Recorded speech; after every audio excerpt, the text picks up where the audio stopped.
think this year's iGEM competition is the best ever. The project we just heard about was amazing. And that bacterial flotation device was totally cool. It's the balloonogenesis module I've been looking for. I want to try it with my bacterial balloon idea. I know it'll work.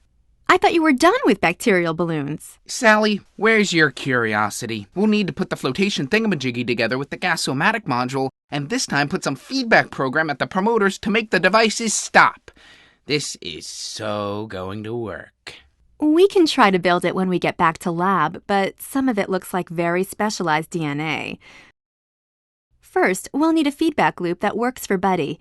Second, the flotation module is more than 6,000 base pairs. Didn't that team say that it works better if these two sections are removed? Maybe we should directly synthesize the shorter flotation part with a Buddy feedback loop. Then we can hook it up to the gasomatic module we already have in the lab. Now you're talking!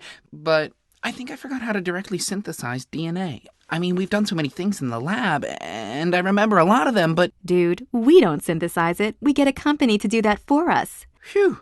So, do I copy down this picture from the board and mail it to them? You could, but they wouldn't know what to do with it. We'll need to send them the exact DNA sequence, and then they can string the G's, A's, T's, and C's together in the right order. Every DNA synthesis company does it a little differently, but the chemistry is pretty standard. It involves protection and deprotection of a growing DNA chain with specialized bases called deoxynucleoside phosphoramidites. Gesundheit. Sorry.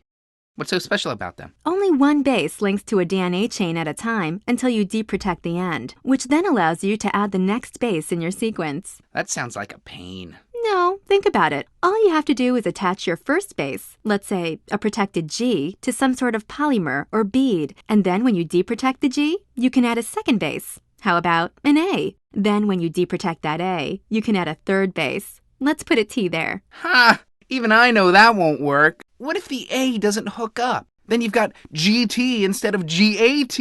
Oh, what good is that? Dude, you're smart, but so are the chemists who worked on this. There's one more step called capping, so that any deprotected base that doesn't properly connect is shut down and can't be added to. Those shorter pieces of DNA can be taken out of the mix at the very end. But won't there be a lot of mistakes to get rid of? Even if capping works half the time, you'll be getting rid of half your sequence, then half of that half. You'll have nothing left. Luckily, this construction process is more like 99% efficient. But even so, you can't build something as long as this 6,000 base pair flotation device.